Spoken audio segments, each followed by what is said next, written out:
मेरे पति बिजनेस के सिलसिले में बाहर गए हुए थे और उनके दोस्त की शादी थी। इसलिए उनका मान रखने के लिए मुझे अकेली को ही उस शादी में जाना पड़ा।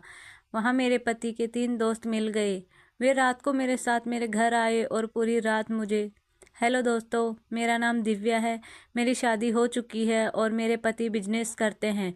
वह व्यापार के सिलसिले में बाहर आते जाते रहते हैं। एक बार ऐसे ही उनको 2 दिन के लिए बाहर जाना पड़ा और इस दिन के लिए हमारे पास एक शादी का निमंत्रण आया हुआ था। हमें शादी में जाना था, लेकिन पति ने कह दिया कि मुझे बाहर जाना ज़रूरी है और मैं शादी में नहीं जा पाऊँगा।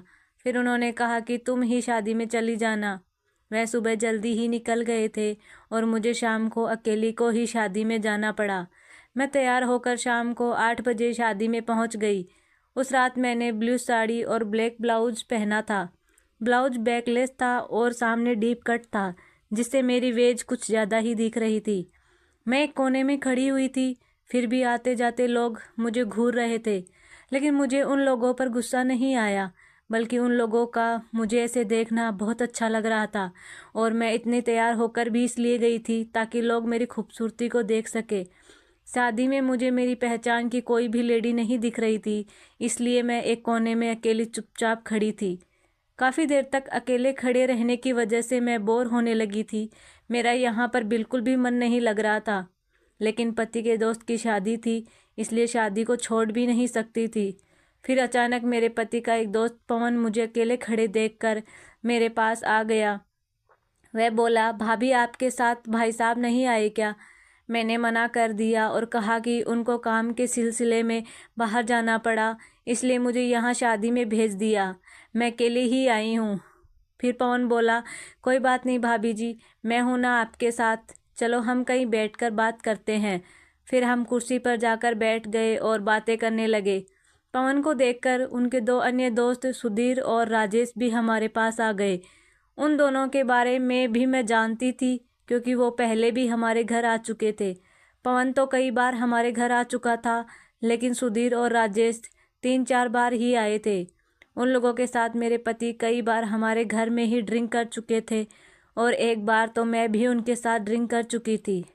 फिर हम चारों वहीं बैठकर बातें करने लगे, क्योंकि हमें फिर शादी की पार्टी से ज़्यादा मतलब नहीं रहा और हम आपस में ही बातें करने लगे। बातों बातों में ही सुधीर ने कहा, यार यहाँ कुछ मज़ा तो आ नहीं रहा, इससे अच्छा है हम कहीं और चलकर अपनी ही पार्टी कर ले। तभी पवन बोला, कहीं तू भाभी के घर की बात तो नहीं कर रहा?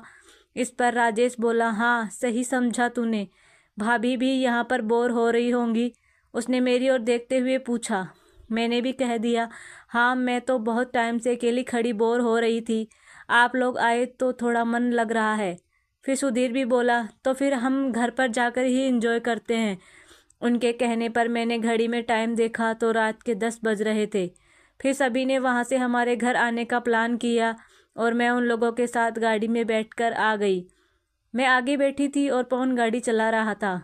उसकी नज़र बार बार मेरे ऊपर ही जा रही थी, जो कि मैं जानती थी, क्योंकि वह घर में भी मुझे ऐसे ही ताड़ा करता था। थोड़ी देर में ही हम लोग मेरे घर पहुंच गए। अंदर आकर वो लोग हॉल में बैठे और मैं सबके लिए बोतल निकाल लाई। मेरे पति घर में हर वक्त बोतल उपलब्ध रखते थे। मैं किचन से गिलास और चखना भी ले आई। मैं उन तीनों के लिए 3 गिलास ही लाई तो पवन बोला, भाभी आप नहीं पियोगी? मैंने मना कर दिया। तभी राजेश बोला, नहीं भाभी, आप अकेले बैठे रहोगे तो ऐसे अच्छा नहीं लगेगा, आपको भी पार्टी में हमारा साथ देना पड़ेगा। वो मुझे ज़्यादा ही फोर्स करने लगे, इसलिए मैं भी अपने लिए एक गिलास ले आई। फिर पवन ने सबके लिए पैक बना दिए और हम चारों बातें करते हुए पीने लगे। तीनों की नज़र बार बार मुझ पर ही जा रही थी। मैं भी मस्ती के मूड में थी, लेकिन मैं शुरुआत नहीं करना चाह रही थी। जब हमने 2-2 पैग लगा लिए तो सबको हल्का हल्का मज़ा आने लगा। अब सुरूर बनने लगा था। तभी पवन ने कहा, भाभी हल्का म्यूजिक भी बजा लो। मैंने उठकर म्यूजिक सिस्टम ऑन कर दिया और हल्का म्यूजिक चला दिया। कुछ देर के बाद तीसरा पैक भी ख़त्म हो चुका था।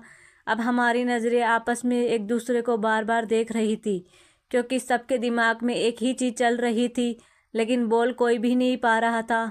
और वह लोग मेरे साथ मेरे घर पर रात को आए भी तो उसी के लिए थे।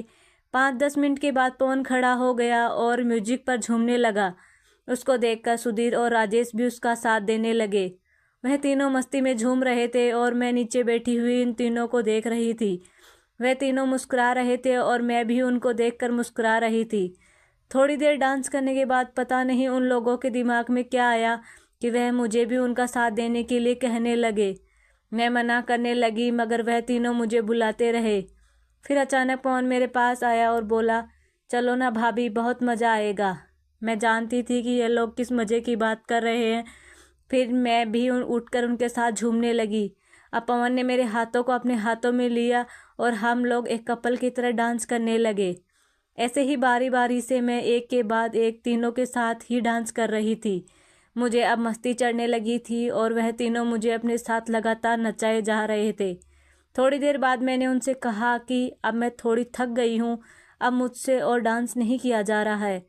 तो वो लोग मेरी बात मान गए और म्यूजिक सिस्टम में एक रोमांटिक गाना चला दिया। अब हम सब आकर वापस सोफे पर बैठ गए और फिर से एक एक पैक लगा लिया। नशा अपने पूरे स्वभाव पर था। तभी राजेश बोला, आप बहुत खूबसूरत हो भाभी। उसके तुरंत बाद सुधीर और पवन ने भी यही कहा। उनकी बात सुनकर मैं मस्ती में होकर बोली, तुम लोग बहुत शरारती हो गए हो। तुम्हारी शिकायत तुम्हारे भाई साहब से करनी पड़ेगी। वह बोले, जब शिकायत ही करनी है तो फिर अपना काम तो पूरा करके ही जाएंगे। फिर मैंने कहा, उसके लिए मैं भी पूरी तरह तैयार नहीं हूँ। पहले मुझे खुद को दिमागी रूप से तैयार करना होगा। इसलिए मैंने राजेश को एक और पैक बनाने के लिए कह दिया। इस बार राजेश ने मुझे बहुत हेवी पैक पिला दिया। अब मैं पूरी नशे में थी और बहुत ज़्यादा मदहोश हो रही थी। मेरा सर पूरी तरह से घूम रहा था और मुझे कुछ पता नहीं था कि यह मेरे साथ क्या हो रहा है। लेकिन उन लोगों को इस बात से कोई फ़र्क नहीं पड़ रहा था। उसके बाद उन तीनों ने मिलकर मेरे साथ वह सब किया जो मैंने कभी सपने में भी नहीं सोचा था। फिर सुबह 9 बजे के करीब जब मेरी आँख खुली तो मैंने देखा कि वह लोग जा चुके थे। अब मेरी उठने की बिल्कुल भी हिम्मत नहीं थी, इसलिए मैं सोती रही और शाम के 4 बजे उठी। दोस्तों, उस दिन मेरे साथ ज़िंदगी में पहली बार ऐसी घटना घटी थी। लेकिन अब तो इस कार्यक्रम का सिलसिला चल पड़ा है और महीने में 2-4 बार तो ऐसा हो ही जाता है। जब मेरे पति बिजनेस के सिलसिले में बाहर जाते हैं तो वह लोग मेरे घर पर आकर पार्टी करते हैं और हम खूब मौज मस्ती करते हैं।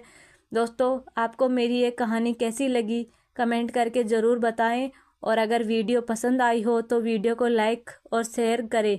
आगे ही ऐसी ही रोमांचक कहानियों के लिए हमारे चैनल को सब्सक्राइब करें और बेल आइकन दबाना ना भूलें ताकि आप हमारी कोई भी कहानी मिस ना करें। धन्यवाद।